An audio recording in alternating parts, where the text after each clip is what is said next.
Welcome to the Late Game Podcast, a podcast about all things board gaming, from rolling dice to painting minis and everything in between. I'm your host Tyler, and with me is Russ. How are you? And Kenneth. Hi. And this week, we're going to be discussing high player count games. But first, why don't we talk about what we've been playing or doing lately? And for me, I just got back from the LVO, or Las Vegas Open, pretty heavy Warhammer tournament.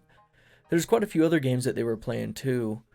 One of them being like a Bolt Action, which is a historical war game. I mean, as far as the different tanks and things, they're all basically just little miniature replicas of the actual tanks, which is kind of cool. I wish I would have known a little more about the game. I feel like I could have sold a few more tanks. Are there any knife tanks in the game? Not yet, but you know, there's enough room on them. You could just duct tape a pocket knife to it and call it. Did you take That's all I Ogre need. down Knife there? tank. No, I didn't. You didn't just slide that into your carry-on? No, there was. I mean, we actually had some room because we weren't going for a full week, but there was no room for Ogre. Not at all, especially the designer edition. You brought up tanks. I was just wondering if you took it down there to try and move. No. I don't want to move it anywhere. But I ended up playing some parks in the hotel room solo, which was pretty fun. That game's fantastic, and I look forward to the expansion. I'm really excited about the expansion. I've been thinking about it because it's nights. Yeah.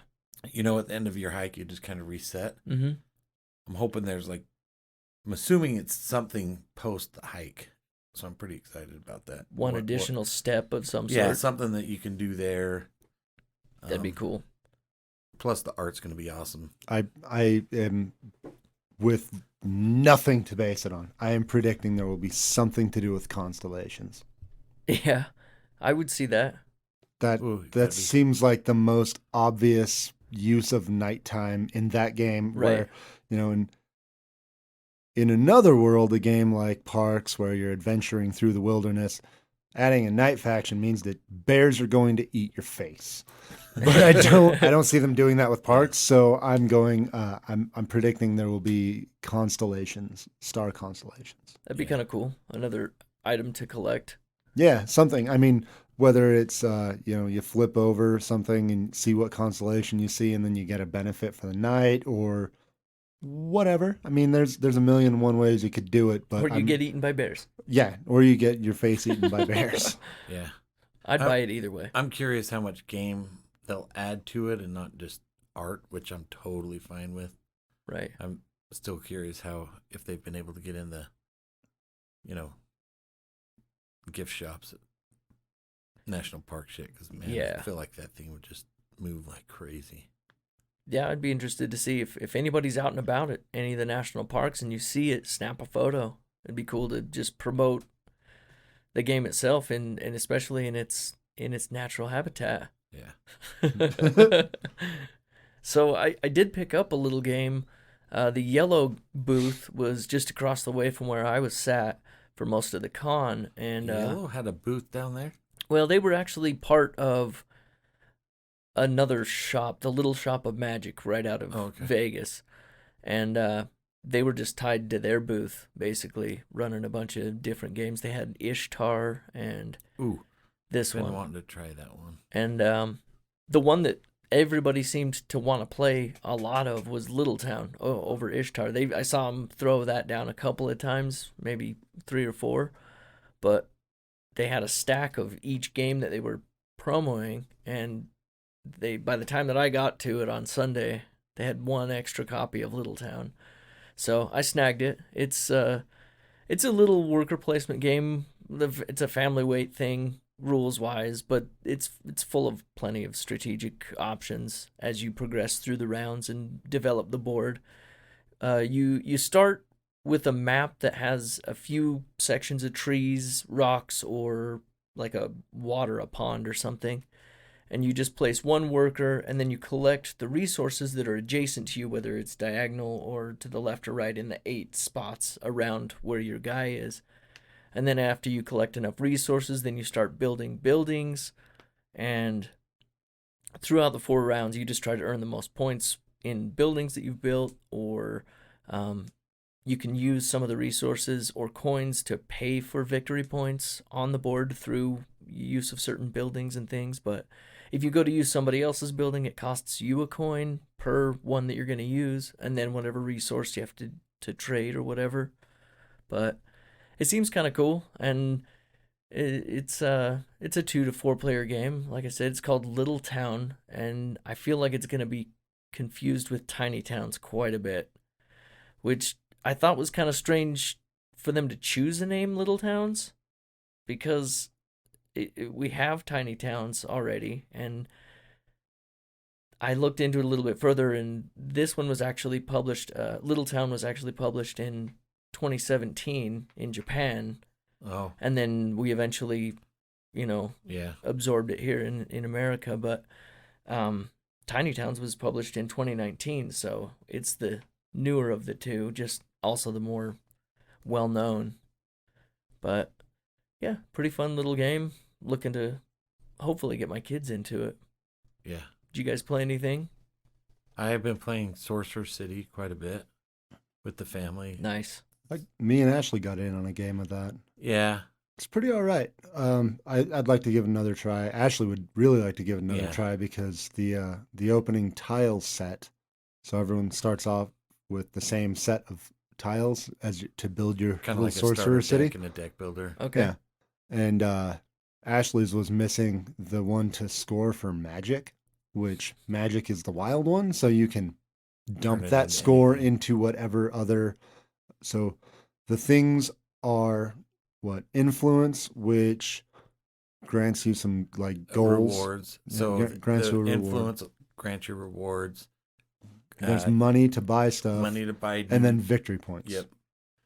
But it has that cool mechanic where whatever your magic is, you can look and decide what you want to turn it into. Mm-hmm. So if you want to get the influence reward, you can turn all your magic into it. If nobody else, depending on where that push and pull is, it's a pretty fun game. Yeah. I think Ashley would be pretty good at it because before she figured that out, like she likes those puzzly type of things. Yeah, she was really tearing it up, and then she realized that she just like it wasn't working. She kept going, I can't score on magic. Yeah, and then it was like. However, in the dealing process, I ended up with her tile of that. I probably screwed it up. And that never happens, Russ. Well, I wasn't I'm just playing. kidding. I'm totally kidding. 7 of us, and work's kind of been a nightmare, so I set it up. And that definitely, like, I'm impressed because it obviously, like, that sort of thing is going to have a negative effect on your experience. But she was still like, yeah, I'd like to try it again where I'm not being screwed from the start. Yeah. But she was like, yeah, I would like to check it out. It sounds kind of cool. I even was like, maybe next time Alex comes over, I'll have him bring Carcassonne. And I told her about that one. She was like, I don't know, like the idea that you'd be able to like mess with my puzzle. It's like, I think she would like 4 Gods. All right.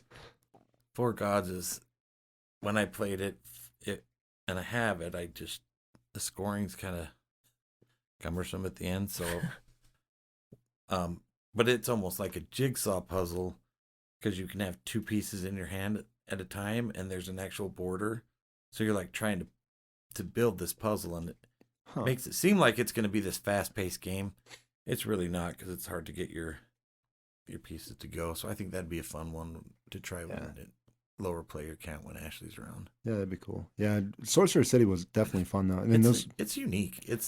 Those coins just being victory points, like, talk about a waste of a premium product. They're pretty cool, though. They are really, really nice. They're incredible. And, like, for how differently shaped they are, they all stack perfectly and, like, slot into one another. Yeah. Like, they are great. But, like, they do nothing in the game. Yeah. They are just victory points. It's a Druid City game. I'm guessing they just know what gamers like. Yeah. Right? Yeah, no, it's a great component. Yeah.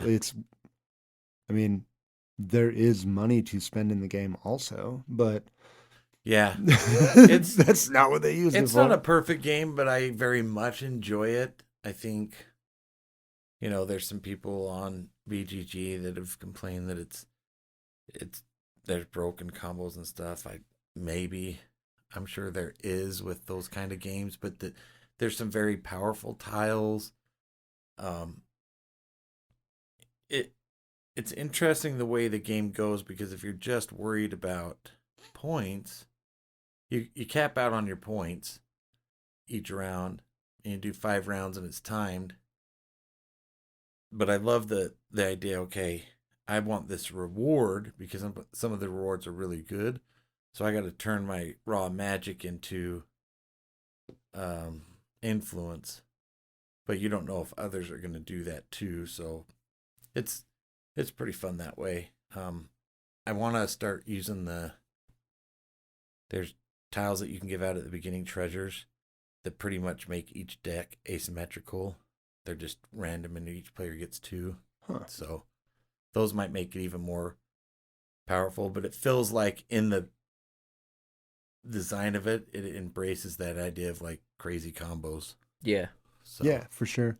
No, it's a cool game. I didn't super love it, but it's a game that if Ashley said, yeah, I really like this one, I would absolutely I wouldn't hesitate and I'd play it.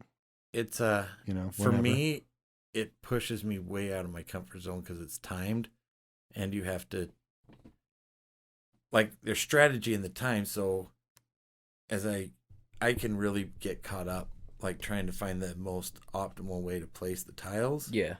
And then you don't get your tiles out. So you might have bought all these tiles, but they don't come out. I had way too many tiles. Yeah. By the last turn. I also I got a few good buy rounds in, and then I bought stuff that allowed me to buy even more and at discounts. Yeah. Like there was one turn where so your standard able to buy, you can buy two tiles. If you get above a certain amount of money, you can buy a third. Then anything else beyond that is going to be granted by different abilities. And I want to say that on one turn, I was able to buy 6 tiles, 7. Might have been 7 tiles. 2 of them were straight up free. And then everything else was discounted by like at least 4. Yeah. So dirt cheap. And it was like, all right, just buy whatever I want. And the first time you play, you're like, because we thought that too. Oh, it seems really easy to get tiles. And you just get all these tiles, but then you just have a stuffed deck. Yeah. Which, if you can get them out, that's great, but sometimes you don't. Yeah, you've only got 2 minutes to get them out. So, to me, the way to do it would be to do that because it plays over 5 rounds. Yeah. Go for that in your first round, maybe, to make it easier to buy stuff. And then for the remaining rounds, maybe for your second round, look for more of the influence tiles. And then just go for the victory points. I think victory point blitz it. But I don't know. And then there's monsters that come into your terrible. deck. They're every horrible. turn. So a different monsters, and they really, like, you read their abilities and you're like, oh, okay. But then as you play and the way they trigger, you're like, this is terrible. Like, it'll say, oh, remove a tile with such and such. And at first you're like, oh, that's not a problem. Then it comes out at the wrong time and you're like, well, there goes everything. I'm screwed. So you can have this great deck. I've had games where first round you do okay. Then you have this round of like, you basically get nothing. Yeah. And then you do really well the rest of the time. But like, you can have a really good deck, but depending on how they come out and what happens with monsters and stuff, you can get a terrible score. Yeah, even the relatively chill monsters can totally verb you in the orifice. Yeah. So, and I was able to get the family to play Carnival of Monsters finally. Nice. I bought that for my brother-in-law for watching our dogs. Nice. So he's a fan of Magic. I ran to the bathroom where we were playing, and while I was gone, Micah, who I feel like I have to pull teeth to play games, he was like, can we play this again when we're done, to my wife? So it was like, sweet. Nice. It was past his bedtime, so we couldn't, but he loved the art, which I thought he would. Right on. So That's awesome. Yeah. What about you, Kenneth? So after we played Sorcerer City, we had way too many people, and so we broke up into 2 groups. And you guys played what, Imhotep? Imhotep, yeah. I Uh, enjoy that game, but yeah, it seemed like they were having fun with I their want to cubes. try the one you played. Yeah, we played Point Salad, and that game is rad. Like, it is light, very, very light. Yeah. But it's super fun. Like, it's awesome. I'm a big fan of any game that you can literally teach in a couple of minutes and Yeah. just sort of jump right into it. I had never played it. I hadn't even really looked at the rule book and sat down, sort of flipped through it, and I was like, all right, cool, let's do it, And like, they weren't like sitting there waiting on me to go through the rule book, It's like, Yeah. it's like a pamphlet. Well, I watched you play for like 2 minutes maybe, and I was like, oh, I want Yeah. to try that. Like, you could tell exactly what the game is. Yeah. That's awesome. So you shuffle up your cards, this big deck of cards, and on one side is one of 6 veggies. You got like tomatoes, cabbage, lettuce, carrots, onions, and definitely another one. Peppers, bell peppers. That's what it is. I'm Peppers. so tempted to push the button So- to buy this right now, but I know my daughter would give me grief about my 2 games a month because it's $16 on Amazon. Well, Amazon might deliver it before the end of the month, so That's I'm just true. saying anybody else, you could click buy it and it wouldn't get delivered until after the end of the month, so you'd be fine. Yeah, you got 3 days. But yeah, so you shuffle it all up and then you cut it into roughly 3 even stacks. And on the back side, so on the one side you've got veggies, and on the back side you've got scoring conditions. So you set the 3 piles so that scoring conditions are up, and then you put 2 veggies off of each pile. So you end up with like a 9 or 3x3, like 9 card grid, with one row of the 3 being the decks with point cards face up. Okay. On your turn, you can take 2 veggies from the 6 and add them to your little tableau, or you can take 1 scoring card from off the top of one of those decks and add it to your tableau. And then the turn passes to someone else until they're all gone, and then you score. Now, the scoring conditions are anything from you get 1 point per tomato, or you get 2 points per cabbage, or you get 5 points per lettuce and cabbage and carrot, or you get -2 points for every pepper.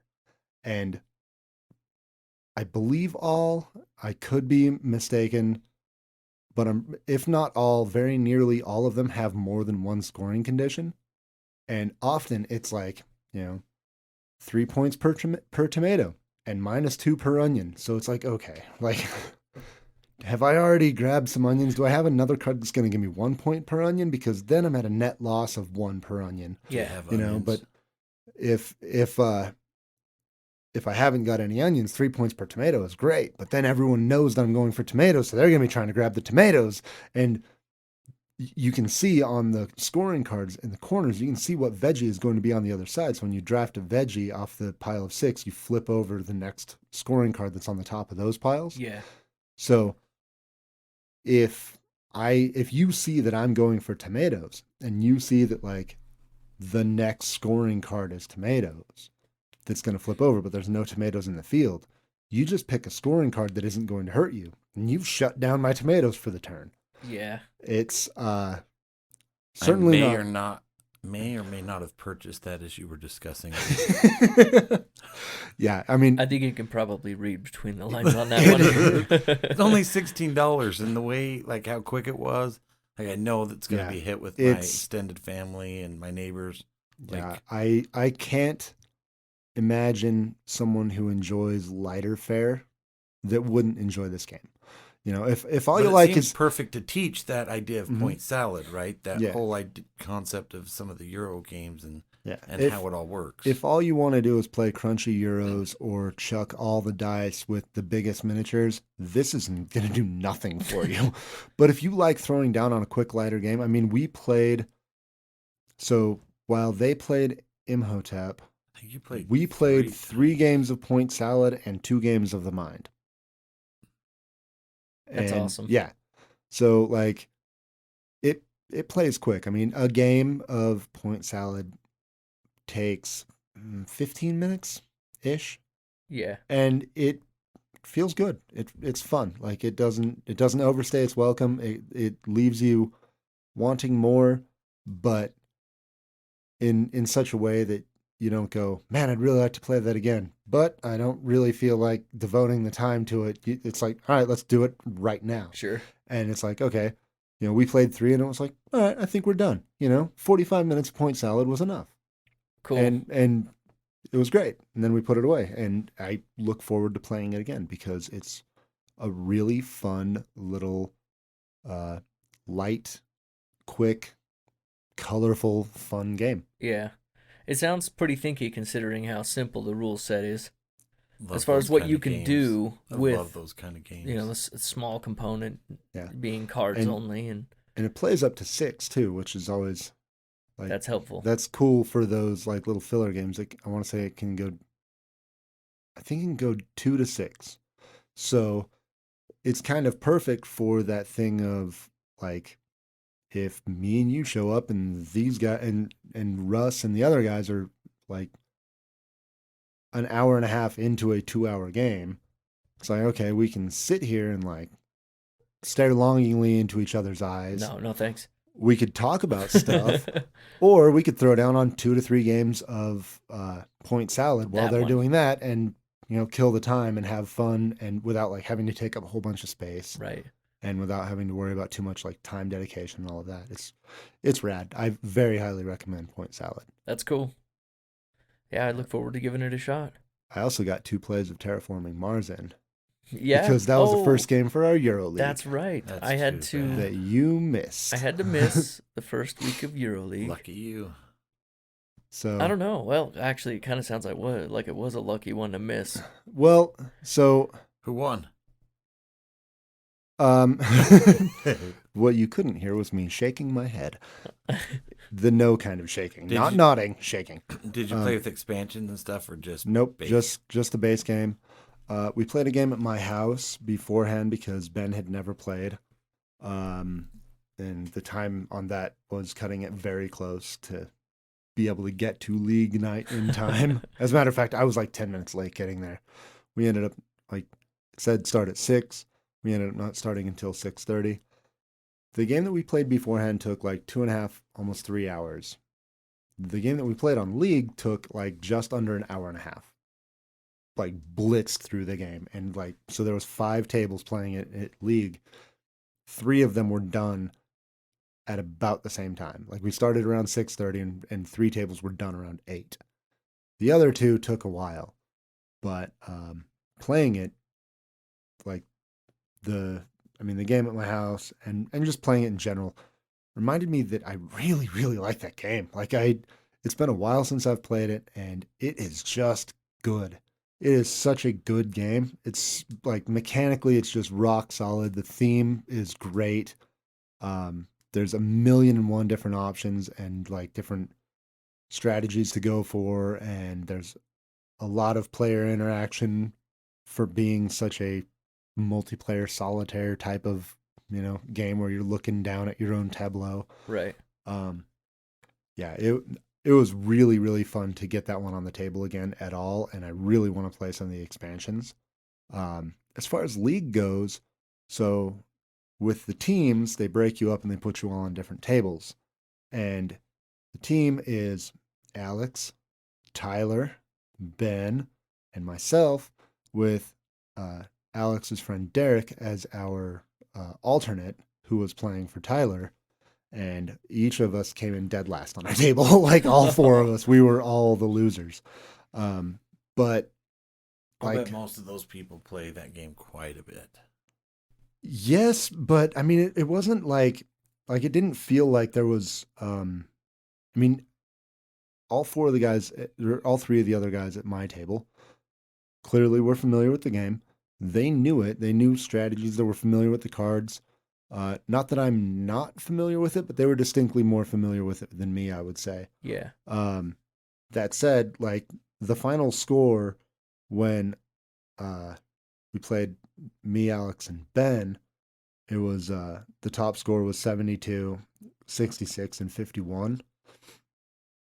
At my table, the top score for league was 56, 53, 51, and 44. It was a 12-point spread with 4 people in an hour and a half. Because they blitzed through the game. We they all terraformed Mars. We all did. It was a very, very fast game of Terraforming Mars. It felt very different from any other time I've played, which... Because we usually don't try to quickly terraform, whatever that temperature thing is. Yeah, we were running up all of the tracks. I think one of the tracks was finished on turn 3. The second one was on turn 4, and I think we finished the game on turn 7. Like, I could probably sit through that one. Yeah, it was way fast. It was very different, and it I mean, like I said, it reminded me how much I liked the game anyways, but it was also cool to see such a different side of the game. And I think that it came about because it's League. So you kind of come in with a different mindset. It's like, I mean, in all honesty, the more sound strategy is probably to make the game last longer and score more points and get your engine going better. But when you got competitive minds at the table that are like, let's go, let's do it. I want to win. Like, I need to make it happen. You know, do you get we were all scores based on how you place in the game or how you scored in the game? I don't fully know. It still sounds fun no matter either way. I'm pretty sure it's mostly based on your placement, but there could be a scoring element that factors in. I'm not fully sure. What's the next game? Concordia. I have never played that one. Alex was saying is fantastic. And then Le Havre is in there.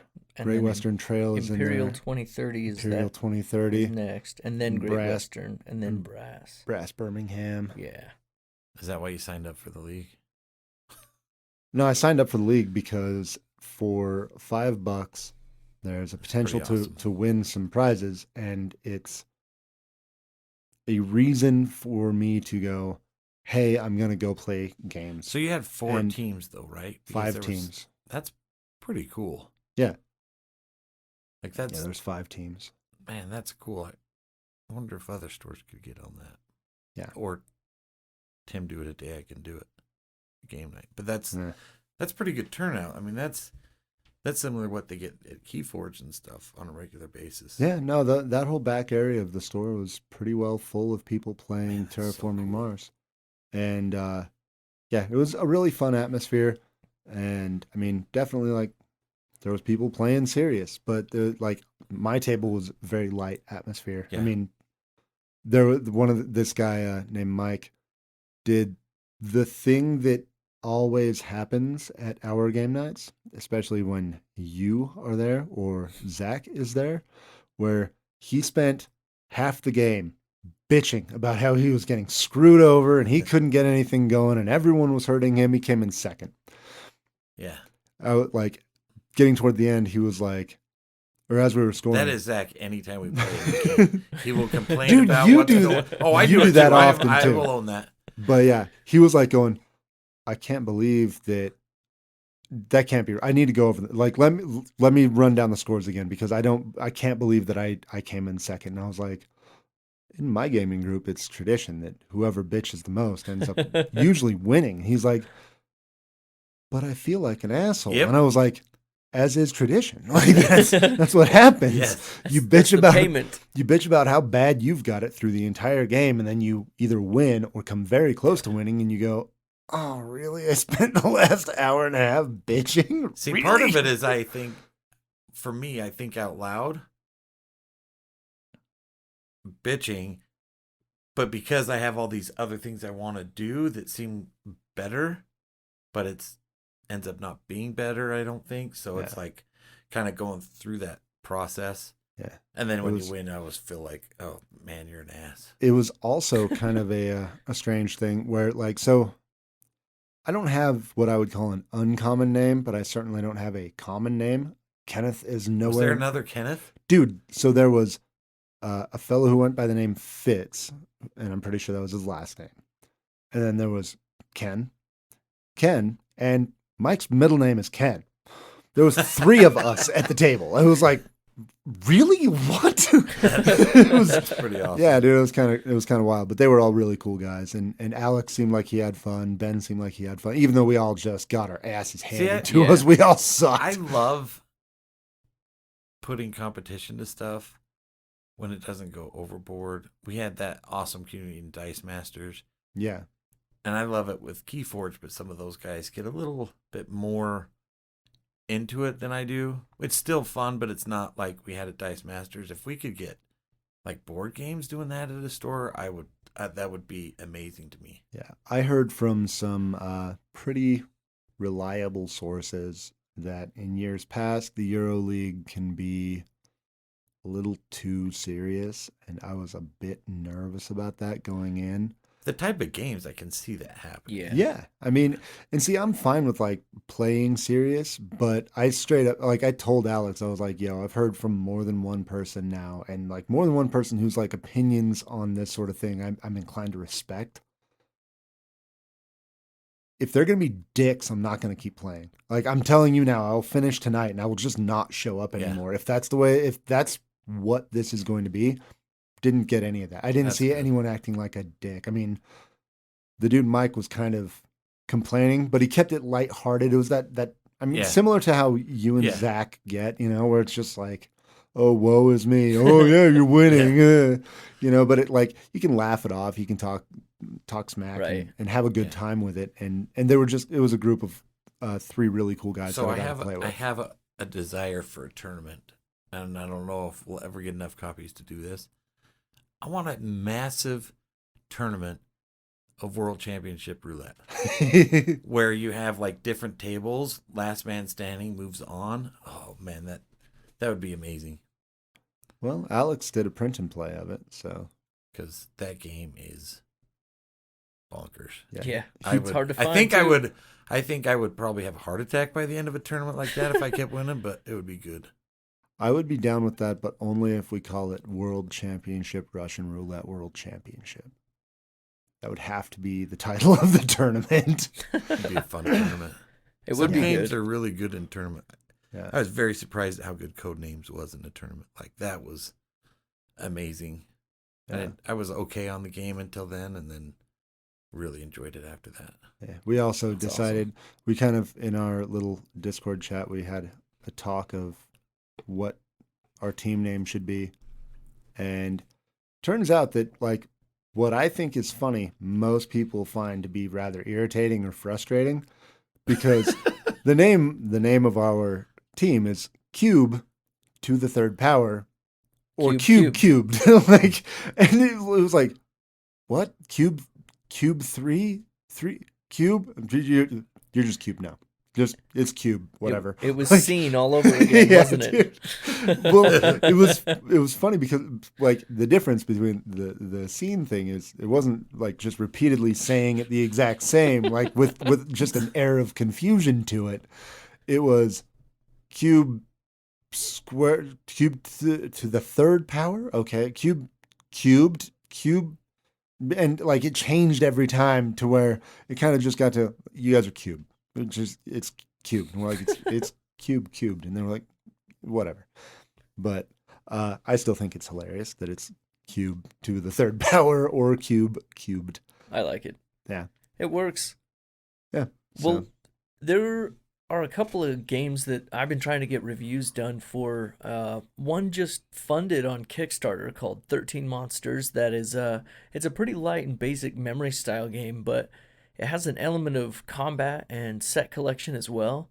I've just got to play it a couple of times with my son, and then I'll give it a more quality review. And another one is a game called Skeptics, where you act as a skeptical investigator trying to prove or disprove the existence of ghosts by chasing clues around a map. This one's a fully cooperative game that should be running a Kickstarter, I think, later this year. Again, I'm going to play through it a couple more times before I give a full-on review for that. But I enjoyed what I played of it. I'd like to get a better feel of it, but I love the setting. Yeah, I really like the theme. I like the idea. I do too. Because I don't even think we ended up finishing our game. No, we got into recording. Yeah, shortly after learning the basics. But what we started, like, there's definitely potential there. Yeah, and I went through and I've been talking to the designer about it a little bit, and there was a few things that we weren't doing that after he explained it, it became a little more intuitive with the game itself. So that's good. I'll button that up. But as far as Kickstarters go, what have you guys backed or received lately? Root. 8-bit attack. 8-bit attack. The first box of 7. Only 6, I think. Well, no, there's the 5 expansions coming. Oh. Yeah. No, because there's a Halloween, I think, is the... Yeah, maybe. one. I don't know. There's going to be a lot of boxes. Many more boxes coming. So, I love the art and the components. They have some really cool dice in there that are like 8-bit dice. And then Root is always exciting. So, we'll be playing that this weekend, I'm assuming, at least once. We better. So, Jared got Blood Rage stuff that I'm really excited about, trying some of those new monsters, and then the Time Vault finally kicked, or the Pledge Manager, so I was able to get some of the goodies for the others I've been waiting for. I think that's all I got. I'm waiting on some more, but then I'm watching a few. I'm sure you guys are in the same boat. Always. Alder Quest ends in 25 hours. Man, it's a match 3 with some other stuff to it. Yeah. And I love match 3 games, so I'm like really tempted on this one. The game caught my eye because of the big tree in the middle. It's not super in my budget, especially with me just buying point salad right all of a sudden. It's not in your budget or your allotment. Which one's the problem? Probably the allotment. And then Tortuga 21.99. I'm that very interested caught in. my eye too. I like the artwork. I really like Gray Fox Games, but I'm worried about backing it based on some of the Reaver stuff, and I don't know if that's founded. Listen, I backed Reavers, and it's fine. Like the only thing, I mean, they said, I want to say they said that the cards would be linen finish, and they're not. But really, like, whatever, it's not that big a deal. And I trust their stuff, so they sent the game out with some pretty flimsy game trays. Yeah, and they were functional, but clearly low quality, and like the little lid didn't want to stay on, but sure. I mean, you pack it into the box and it's fine. It's not going anywhere. It works just fine. And then, like, the other day I had a box show up and I was like, what's this? It was the replacement game trays because so many people complained. Whoa. And they are way better. Like, as soon as I snapped the lid on, and I was like one's full of dice and one's full of like wood bits, and I couldn't shake the lids off. Like, they're rock solid. They righted. Awesome. That's good. They righted the biggest wrong. Yeah. So I'm probably gonna back that at some level. Yeah, I personally would, and the other thing is, like, maybe it doesn't come out exactly how you want it to, or maybe they come up a little bit short on what they promise, but they always deliver their games. Yeah. You know that because you've played, like, a lot of Champions of Midgard, and you've played with the fancy stuff. Yeah. I think it's going to be a good game. Yeah. The setting, theme has me interested. I was looking through my saved Kickstarter stuff, because I've kind of gotten in the habit of saving stuff before I back it so I can come back to it. unless it's an insta-back like today was one of them. But it's I saved a game I didn't even know I saved, so I must have had like some heyday I was going through. It backed. It was Dino Oblivion. I don't even know what it is, but I found that pretty funny. That was a while ago, wasn't it? Yeah. But I just kind of laughed. And then I have a friend that's a big time golfer. There's this Duffers, the golf inspired deck building game. Huh. I may pick up because I have a couple friends that are really into golf that play games with me. And then today, out of the blue, at least in my world, on tour, second Kickstarter. So And QE, right? Yeah. I got an email from them since I ordered the board game bags, and that's basically what the email said, is that they've run out of them and they're looking to do a reprint. They're adjusting a little bit of how the maps are, so it'll be a bifold instead of a trifold, and they're adding a Europe expansion too. Yeah, which is cool. I'm probably I haven't decided fully what I'm doing. I'm probably gonna back the expansion. Just back the whole thing for $100 and get all 4 of their games. That was tempting. That's a pretty good deal. Like, yeah, it is. I think I might get a whole new set of On Tour, because it'll give me more maps for On Tour plus the expansion, and more maps don't hurt. No. Plus they're different maps. Yeah. I mean, then I could play up to 20 or whatever. So yeah, On Tour is good. The app that released also, that seemed like it was out of the blue too. I mean, I played it once. I don't own it. I'm not. Yeah. I like, it was cool. I enjoyed it, but I'm not like super stoked on it. I didn't feel like I needed to run out and get it. But when someone mentioned that the On Tour app just launched and it's like free for 24 hours, I was like, well, I'm definitely gonna get it for free. Yeah. And I've played through a game or two on it, and it's cool. I actually enjoy the physical game quite a bit more. Yeah, I mean, I do like that, but I like the being able to cheat. Yeah. Well, not being able to cheat, but one thing I like about that game is that everybody has the exact same number, exact same setup. Yeah. And I like seeing what everyone can do. It being a solo experience does not feel as satisfying as looking across the table and going, dude, I had the same options. How did you do that? For sure. You know? It'd be fun to play against something AI eventually, or even with other people. The components tactile are just so nice. Yeah. Nice whiteboards. I'm a lot more drawn to that particular campaign because of QE. That sounds super interesting. Yeah, I'm getting that one too. Cool. Because I want to play that. An auction game where, like, currency doesn't matter. You can bid whatever you want, but the highest bidder ends up, or the person who spent the most money ends up losing. So it's like, basically, whose auction is it anyway? Kind of.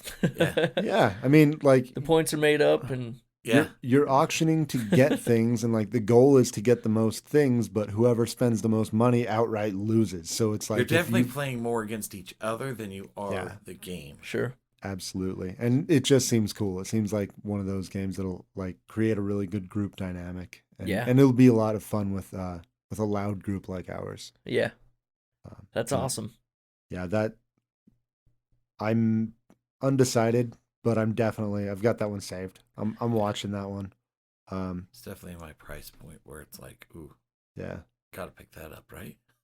Yeah, as far as like things that have been delivered, so I believe we talked about Guar being delivered on the last episode.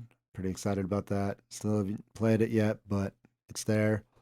And I also had the Root Underworld and the Clockwork expansion and the playmats and all of the goodies. And there's just so much awesome stuff for Root that showed up today.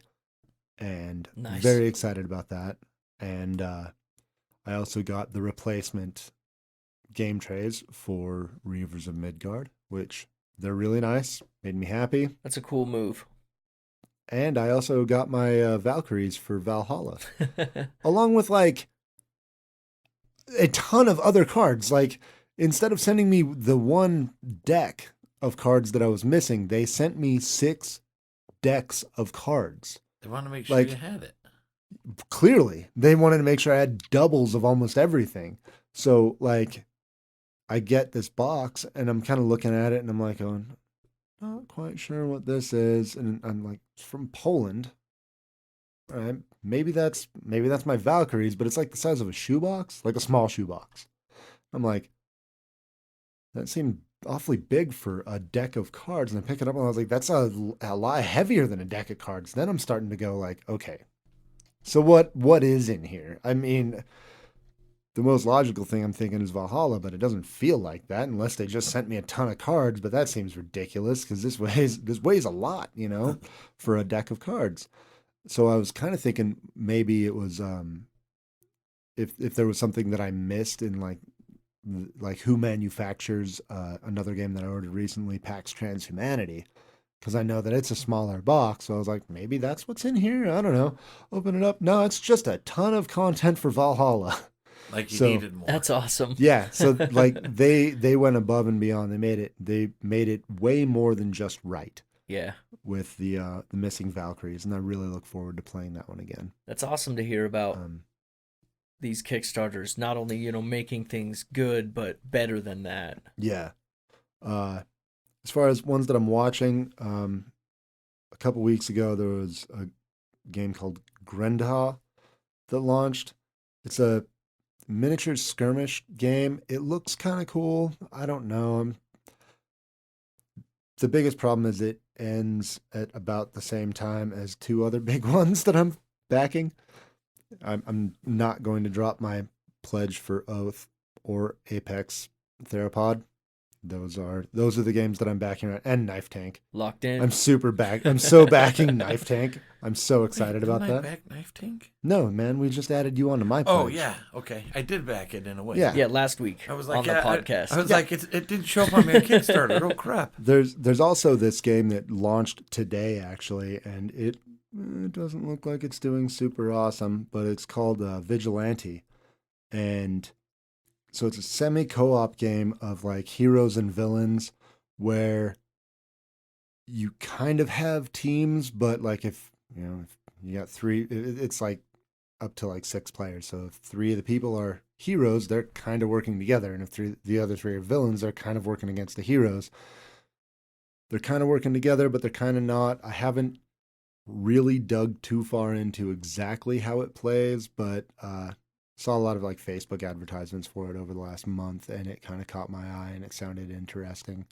Hopefully their campaign picks up a little bit of steam, because as it stands now, it's not looking great for poor Vigilante, the game. Well, if they don't make it this first time, hopefully they give it another shot. Sounds like a cool game. Yeah. Maybe just didn't have enough word of mouth. Well, in terms of word of mouth, I also wanted to share, not only did I just share with Russ, but share with the listeners that Heroes of Tenefyr, the Second Curse, is going to be running a Kickstarter on February 25th with an expansion and a reprint Kickstarter. And this time we were able to get a review copy of the expansion, The Second Curse. So, oh man, I was already planning on writing an article about this before the Kickstarter, so this has me excited.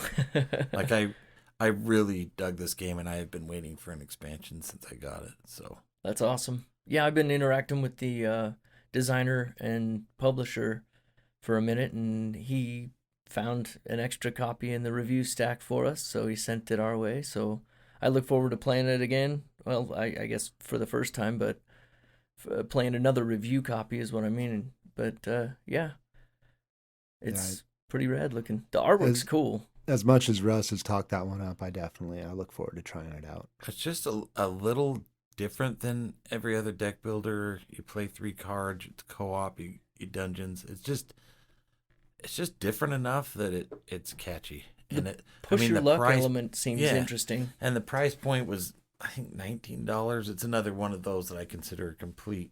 Well worth it. Like golden gem that I picked up on Kickstarter. Right. So that's awesome. Well, today we're talking about a crowded table, and more specifically, games with higher player counts.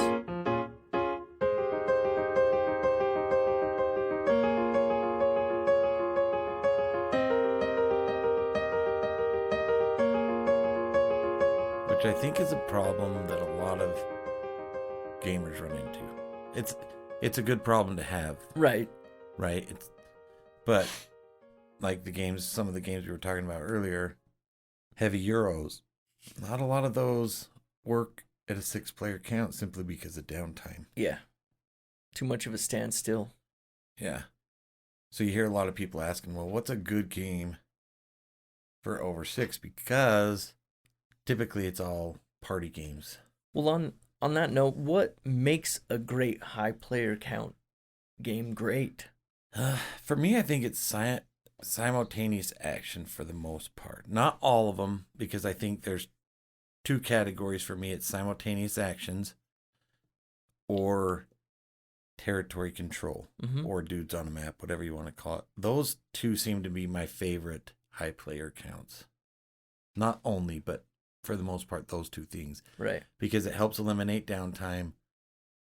And the ones that you're doing, like territory control, there's more people, so there's a lot more going on, but you have that kind of time in between. And if someone's attacking you, then it doesn't feel like the downtime. Even Right. something like Twilight Imperium still or involved. Eclipse, you're still involved on other players' turns. So for me, the first question to ask when you're talking about large player count games is who's playing? That's the first question, because That's they're fair. like, are we talking about you've got 8 people who showed up for game night to play modern hobby board games? Or are you talking about someone trying to bust out a game with a bunch of friends who are, open to gaming, but maybe don't do a lot of it? And there's great games in both categories, but there's not always a lot of overlap. For the more party atmosphere, you're going to get more of the social deduction and social games, whether it be social Right. deduction games like your werewolf, your secret Hitler, whatever, or it be like something like Cards Against Humanity or Apples to Apples or Cards Against literally every single topic they have now.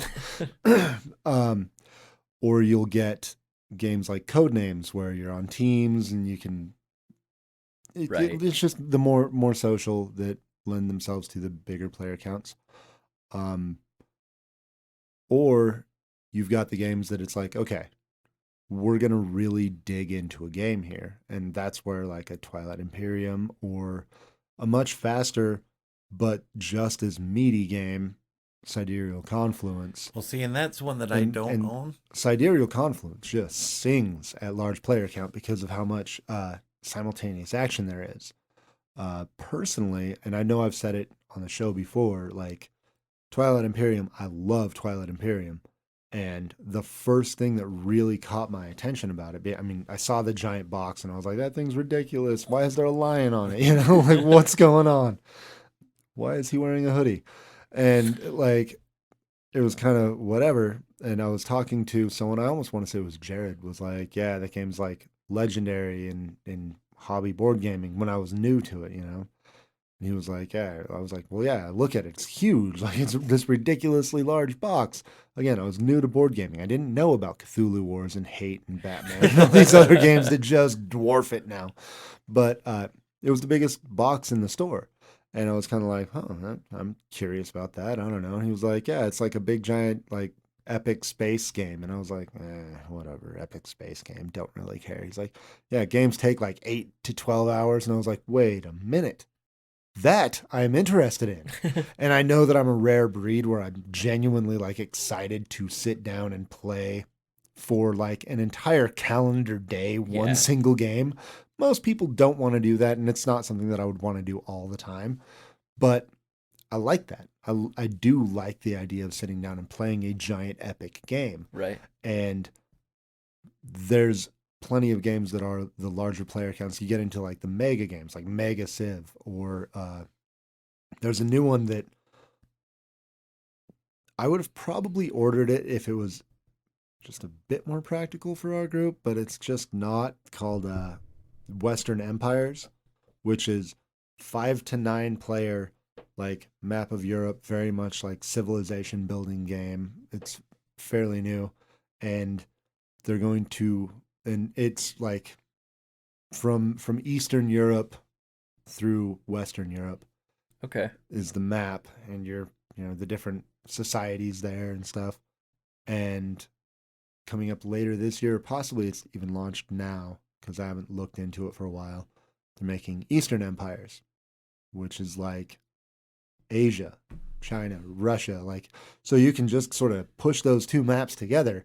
You can have this giant thing of up to 18 people playing, and it's going to take a minute. Like it's gonna take you a day. All right, to it's play a the game. weekend. We're Yeah, gonna play like, this game this weekend. and that sounds great to me.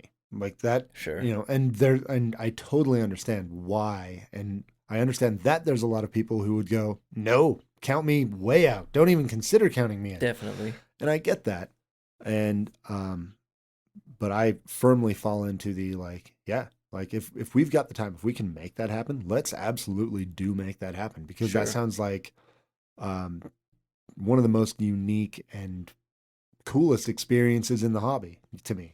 Playing a big strategy game with 18 people, it just sounds great. One thing that makes Twilight Imperium so good, even with higher player count, with the amount of time that it takes, I really don't feel like there was a lot of downtime on the turns, which I don't know how they do it. I know there's a lot of stuff that you're doing. No, it's but because it never felt like I was waiting for people to do stuff. yeah, it's because if you're waiting, you're missing it. Yeah. If you're not paying attention, you're about to get it shoved down your throat that you let something slip. If you're not tuned in to what other people are doing, you will absolutely lose the competitive edge, and you will pay for it. So it doesn't lead you to that by being punishing. It's more of, it just feels engaging and you're interested, and it's like a natural thing. But like if you take one step back and go, yeah, what if I wasn't paying attention? Well, then you'd have died. Yeah. Yeah. The Sidereal Confluence, for me, anytime anyone asks, that is and I don't own it yet, but it is the go-to 8-player plus for sure, strategic wise, because maybe it's not Euro, but it's kind of taking these cubes to trade into these cubes to get this cubes to do this, and each race is different, but you're trading. So there's no downtime, because everyone is doing simultaneous actions. Sure. And there's just so much strategy there, because it's, what do I do with these cubes to get what I need and to get? And you have to participate. You're not going to get very far if you're not actively trading. And if you think that you're going to hold out for something better, then someone will absolutely undercut you. And I mean, we've talked about it on the show many times. It's one of my favorite games, and there's a ton of shouting, like in the best way of, I'll give you 3 cubes. I'll give you 4 of those cubes, and I'll owe you a ship next turn. And like, if someone really needs something, you get into bidding wars, or if someone's looking to let something like, I just don't want this anymore, just take it, like it's so dynamic. With the strategic high player count games in mind, what would you say is the most important thing for a designer to be considering when they're designing those high player count games? For me, it's downtime. They need which is hard. It's a really hard thing with like Teotihuacan is probably my favorite Euro. There would be, you could have a lot of downtime if you just added players to it, right? Yeah. It's like, technically a lot of those games you could just add players. Wingspan is an example. You could add players to it, like have 5-player mats, 5 boards that the game come with. You could probably technically play with all of them, but you're talking about tons of downtime. Yeah. That just kind of drag out the game and make it long and disengaging. I would say definitely managing downtime, and I don't have a problem watching 5 other people take their turn as long as I have a reason to watch. Sure. Like with Twilight Imperium, if you're not watching, you're losing. With Cthulhu Wars, right? By the time that it gets back around to you, if you haven't been paying attention, you're not going to be ready for your turn. Like you'll have to reassess the board state, and knowing what someone did and how they got to there, like that with any big territory control, big war type game, you need, like, there's context to the board state, Right. Like I can look at, if I'm not looking at the table, I go until my turn. If I've checked out in the downtime, I look at the table, and when it comes to my turn, I go, Tyler, are you invading me? Like, you've moved all your units and you're crowding me. But if I was paying attention, I saw that Rusk just decimated half your army and pushed you toward me, and the like the meanest thing I could do is attack you right now. Without that context, I mean, I could be looking at ruining your night without the context of knowing that you're not there by choice, and it's not an aggressive thing, and you're not in a position to even defend yourself in some games, Yeah. So assuming Cthulhu Wars has a lot of downtime when you're playing with 8 players. Yeah. But again, that downtime adds to how strategic it is, and you have this massive map where more people are engaged, which creates a whole different play style. Yeah. If you have that Euro game that has all the downtime, what you get is you get players at the table looking at their phone, and then you say, hey, it's your turn. They do their turn, and then they go back to their phone. They're almost doing 2 things at once. They're playing it single player, right, essentially, and a lot of Euros are accused of being multiplayer solitaire anyways. Sure. But like you've said, and kind of the way that I summed it up, is that when you explain what is important, I think that the engagement, just that level is the most important thing overall. And that's something that I think kind of goes with just about any game. I mean, if there's no way to stay engaged, then I think that's it's one going to thing be that hard. makes Quacks isn't a 6 player yet, but even at 3 or 4, one thing that makes Quack so great is that simultaneous action. Sorcerer City does the same thing. It plays up to 6, where it's everybody's doing the same thing at the same time, and then you kind of work through it. Now, I will say there is another game that I enjoy that Ken has its ecos. There's lots of simultaneous play, but when you add the more player count, the little bingo moments where everyone starts comboing off. When there's a lot of a downtime. So it's not just that, everybody does something at once. It's if there is a large pause where you're sitting for a while, I think that can be a hindrance. Yeah. You Mystic Vale, they have expansions where you can play up to 6, and you basically have 2 players going at once. It has this kind of night-day type of thing going on. So there's ways to add it, but I think it is tough for designers because you can't just say add a player. And in fact, when we get to higher player counts, you 6, you have a lot of good games that I like. Rising Sun. I'm trying to think what I have that I'd pull off my shelf. Sorcerer City, all those kind of games. But then you get to 7, that starts to take some off. You get to 8, that really takes them off. So if we get to like 9, 10, it's like Sidereal Confluence, On Tour, those kind of things. Those roll and writes kind of create that engagement. Yeah. Right? Cthulhu Wars eventually. Yeah. Once I get the last 2 expansions. I mean, I could play. I would have to use the 8-player map, but I could play Cthulhu Wars up to 9 right now. Yeah. And that would be rad, but that's certainly not going to be everyone's cup of tea either, because there is going to be an amount of downtime that is more than 0, and you got to kind of manage your own engagement.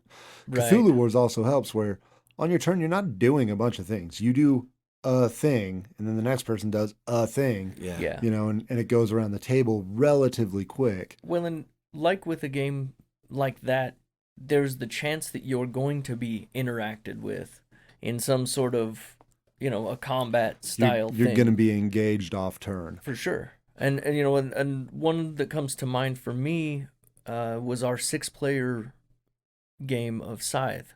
That was a much more crowded game, but it made for a lot more interaction. it was fun because of the interaction with the 6 Yeah, players. and I did not like that game at 4, so it might have been part of the interaction that I enjoyed. That makes sense. So, it is interesting how much gameplay changes the more you add players, because it's so great to have kind of more people at the table. Yeah. But like we've talked about, there are those down things, and then you get into party games, and then some people don't like the party games, and Well, that's why I said the first question is who's yeah. showing up. And You then know, who are the definitely. 9 people? like I have Formula D that plays up to 10, which is the more players you add, though, the longer the game is. Like, it's a pretty quick game at 2 or 3 players, but you add 8, 9, 10 players, all of a sudden it's a lot longer, more strategy and more fun for some people, but long play. So is the game group, like Ken said, are they looking to play a 2 or 3 hour play, or they want to play something quick? Right. Yeah, that's similar to like Zombicide, where I have plenty of stuff to play, like 10, 12 people on Zombicide Black Plague, and it's fun, but that almost, like, I would say that would be the perfect medium as far as what I own and what I've experienced of, you're going to want people who are down to play games. You know, it's not just going to be the social thing, but there's going to be some serious downtime. So you need to have like a social, like it needs to be a social thing where you can sort of a cohesive group. hang out and shoot the shit between turns, because you're going to have a ton of downtime. So, and I feel like a game like that, it would be almost, you know, an important thing that everybody knows a little bit about the game. And ideally, everybody's fairly well versed with the game, because it can speed that whole stagnation up a little bit. It could. Definitely the amount of actions you do a turn, like you were talking about before. If it comes to my turn and I have a checklist, man, that's gonna be long. But if it comes to my turn, like Ethnos plays 6, if it comes to my turn and I either draw a card or play a card, like that kind of can keep everybody engaged too. Yeah. Another like one game that I have, and I would imagine that that there's more in the genre that would play at higher player counts that should work really well, is Awkward Guests and the kind of mystery solving type of games. Right. Or like the escape room type of games.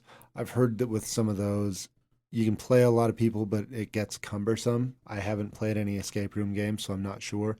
But anything where you're like working together to solve a puzzle, or in the case of Awkward Guests, working kind of against each other to solve a puzzle faster. Yeah. If it can play 4 or 5 and you're not like sacrificing a bunch of time by adding more, I don't see why you couldn't add more people. Even if it means, you know, like these 2 people are on a team and acting as Sherlock Holmes or whatever, you know. I think one genre I'm always surprised doesn't have, because I always assume it's going to have higher player counts when I go to grab it, and it doesn't, is drafting games. Like I every day when we have 6, I go to grab Carnival of Monsters, and it only plays 5. 7 Wonders, I think, plays 7, maybe 6.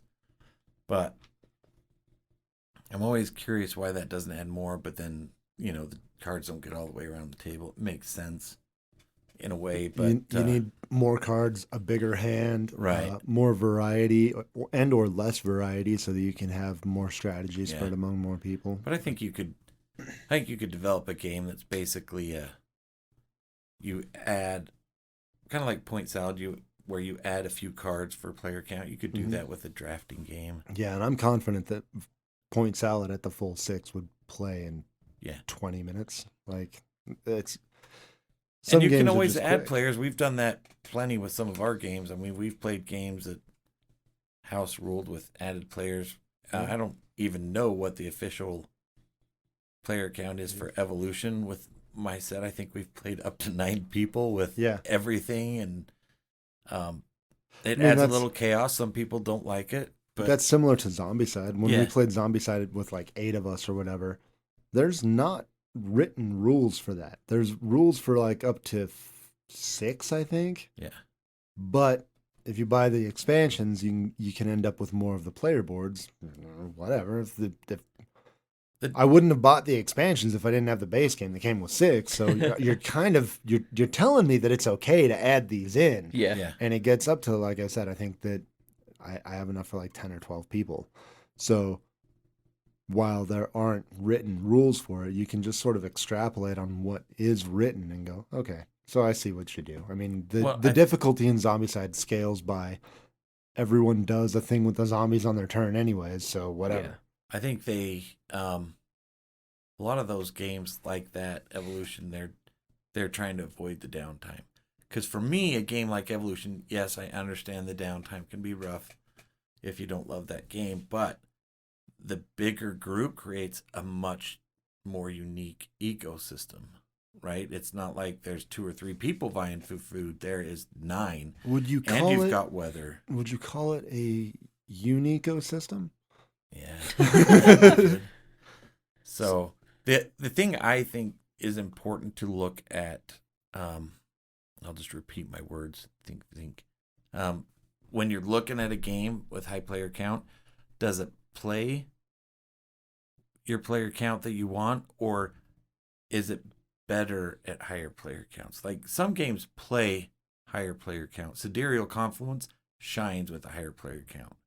So it'll be a better play as opposed to something that can be it can play it such and such, right? Right. There's a fine line in some of these games between functionality and actually being an enjoyable game. Yeah, Sure, like- this is functional. I can do it. I can do the things, but how much fun am I getting out of it, and how much of it is actually a game or just going through the motions? I mean, Sidereal Confluence at 4, 3. That doesn't even sound appealing. No, See, and that reminds me of like Bang the Dice game. We've played it at 4, but it just doesn't feel quite the same as it does with a full complement of 8. yeah. That's where it shines. Same with Russian Roulette World Championship. The more players, I think, the more enjoyable, Yeah. more stressful. Yeah, and you would like to turn that into a straight up mega game Yes, I would. by way of a tournament.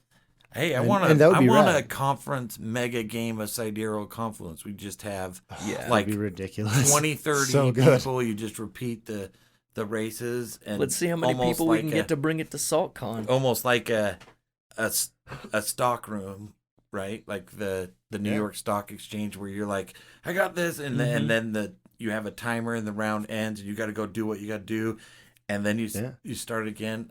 That would be amazing. The Wolf of Sidereal Confluence Yeah. Street. That would be so fun. Yeah, it would be a riot. And a tournament of World Championship Russian Roulette would be a riot also. Like, that sounds like it would just be a blast. Well, what are some things that In you the guys dislike about the high player count games, if anything? For me, it's finding enough people to play the damn games. Because, like with, what the heck is the name of it? It's the guns, cash and guns that I've got. I've never played it because it's 4 to 8 players. And I rarely have at least 4 and almost never have 8 people that are interested in playing a game that actually has a little bit of thinking to it. Yeah.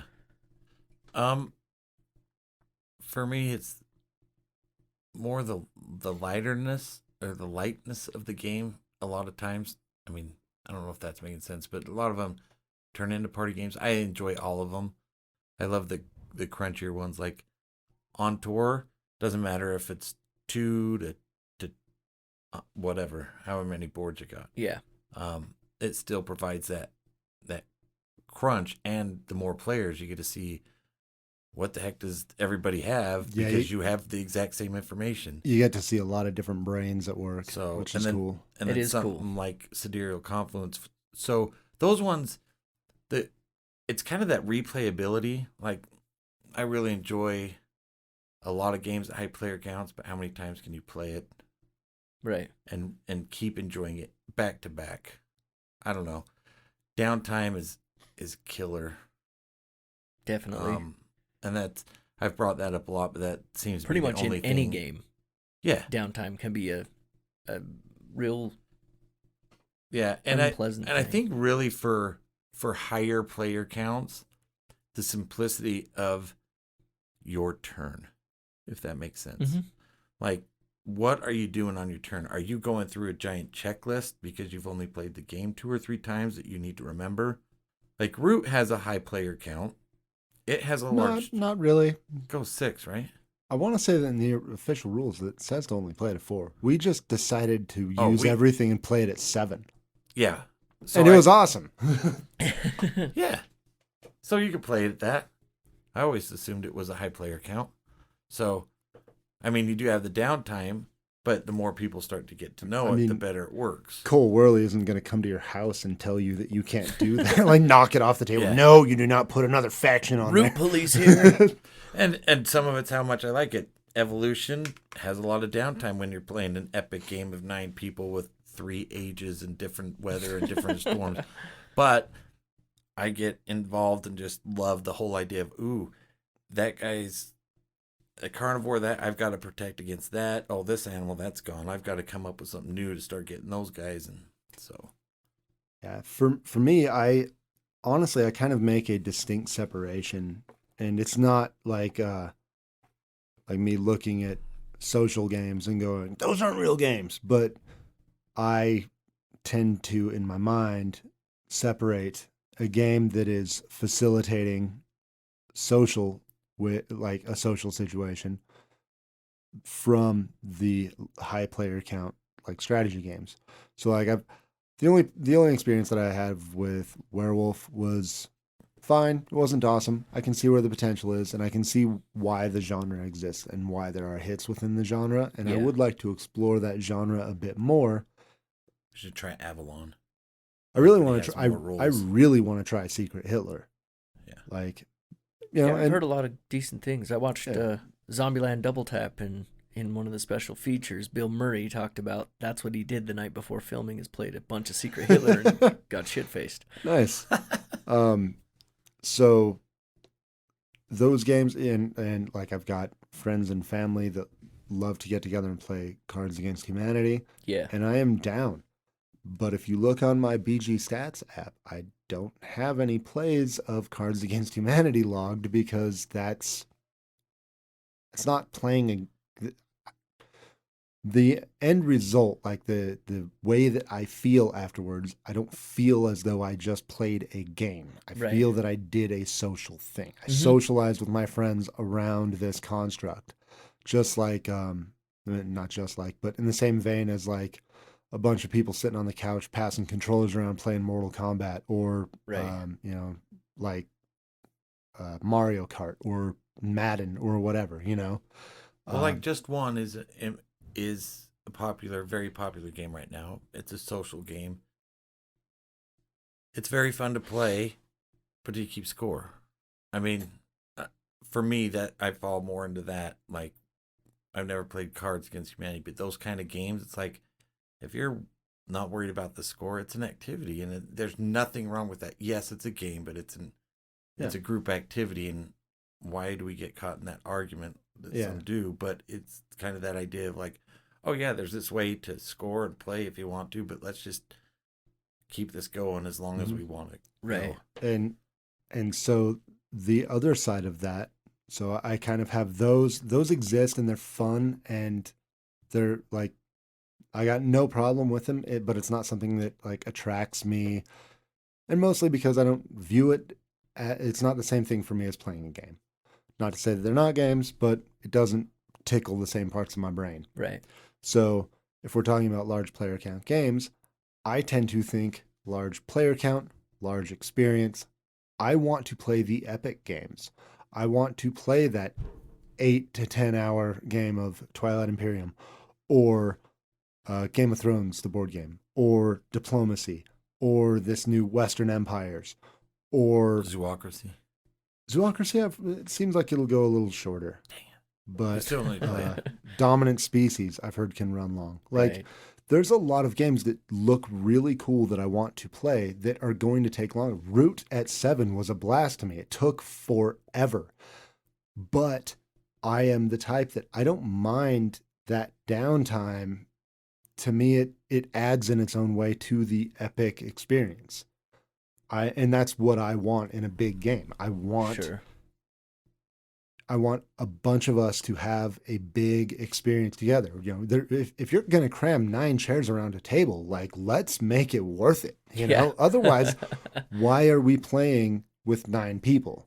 You know, So, and I know that I tend to be an outlier because I am also I'm quick to push a game to the max player count. right. And even like in the early days of my hobby board gaming, when I was playing a lot of zombies with the exclamation points, with my friends, we made rules to make the game last longer. I specifically got the expansions that would add more players. So it went from being a 6-player game that has a tendency of the end finishing kind of like Munchkin, where the end can get real bash the leader and drag on. And we made it longer. We made it last longer. We made it harder to do that. And we added more people and more expansions and more cards and more options to extend the game. Right. And that was our jam. And I like that. And there's always going to be that association in my mind. I don't necessarily care to play.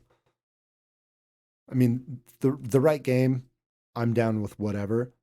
But if we're going to organize 8 or 9 people to all play a strategic board game at the same time, I'm going, can we make like Game of Thrones? Can we make a 10-hour game happen? Yeah. Not what's a 2-hour game that we can play with 9 people. You know, if all we're going to play is a 2-hour game with 9 people, I'm going Sidereal Confluence. Like that. Yeah. That's the only answer, in my opinion, that is going to feel as epic as fast. I think there's a different, you also have Captain Sonar, which is a little different, where everybody has their roles. Yeah. Right? You play 8, but people are kind of playing different roles, Team A against Team B. And then you have, I know not everybody enjoys it, but I really like one of my favorite 6 players, Richard the Lionheart, where it kind of has that secret team type of thing going on. Studying Emerald, similar thing, but unfortunately that only plays 5. But kind of where you the team type of game. So different roles, different things going on. I think that is another aspect to the high player count games. Yeah.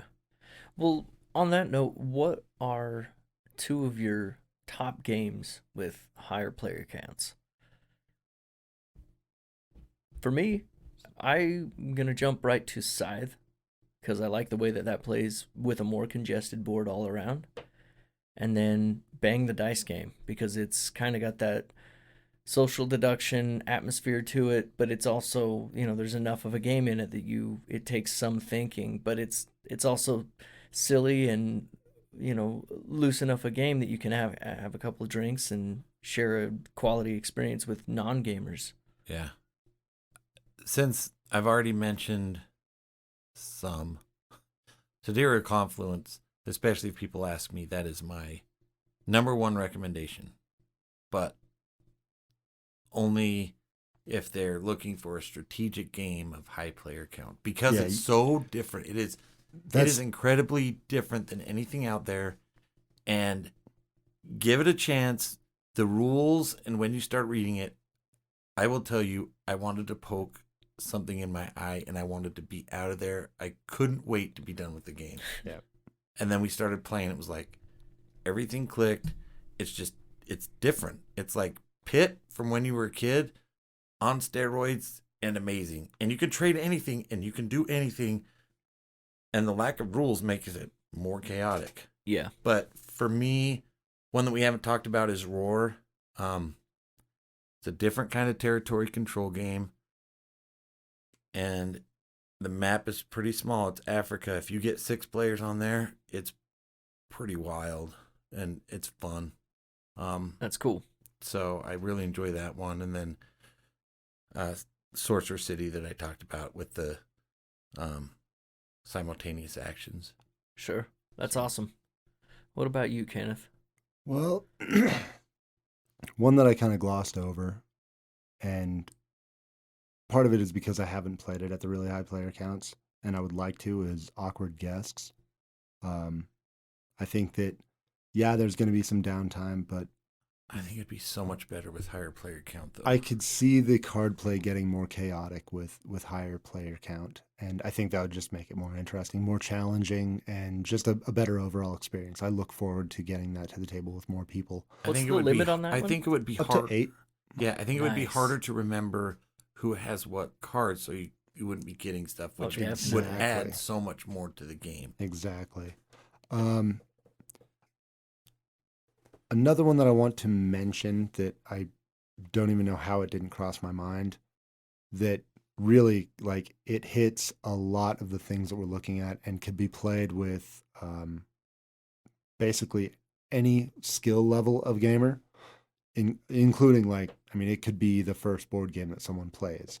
Not Alone is, it plays up to 7, and We I haven't mean, played it's that for quite some time. yeah, it's a really sweet little one versus many, and it's like the way that I've, the one sentence pitch to get someone to go, all right, let's do it, is it's hide and seek the board game. Yeah. Like one person plays the alien and you're popping up in different spots, and the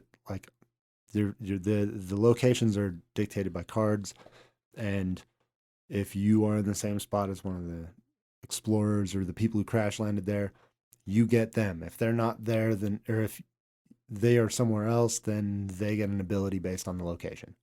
And there's scoring. I can't remember. It's been a really long time since I played, but that's a really good. Anyone can play it. Right. It about an hour or so. But that's a really solid, like, large player or higher player count game. My favorite obviously is going to be Cthulhu Wars. Yeah. Which, like, we don't really need to pound that one into the dirt anymore. And I Aside assume from like, Sidereal went unsaid too, based on like, I mean, it comes up a lot. Glorantha, it's in the Hall of Fame too. It's on Kickstarter right now. If you yeah want to back it all in for $1,200. Yeah, I really do look very much forward to having the last 2 expansions and the 9 to 11 player mat or play mat for Cthulhu Wars. I really look forward to you having that too, because I think it's just going to be bananas having that many people. It'll be like Cthulhu Wars, like wars As of it happens. Cthulhu's. Like, I mean, it just seems like it'll be one of the most epic experiences in board games that I can have. That's awesome. There's a ton of high player count games that I want to get to the table, but again, for me, a lot of the high player count games tend to go with the high time investment games, and we get enough people regularly, like often enough that, like, it's not super hard to get a high player count game to the table with our group. Getting the epic ones that have that, we seem to have a harder time getting the 4-player count games to the table. Yeah. But it's the time investment, like, I could show up on a Friday night and say, everyone's here. We could totally play Game of Thrones, the board game. And everyone's going to go, it's 8:00 and I want to be here I want to be home before it's 8:00 again. So no. We've done that before. We have, but it's not always an easy sell. Not most groups will start TI3 at 10:00 at night. Yeah. Yeah. But we're not most groups. No. We are late gamers. So, one that I totally forgot about, my family loves, and I enjoy it too, but my family really likes it, is Mysterium. That's awesome.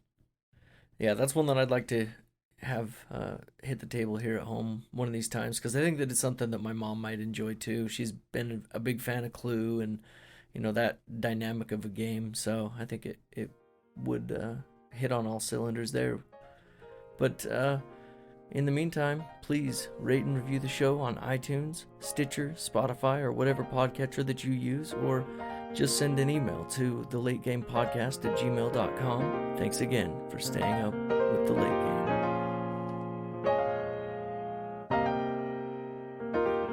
I had more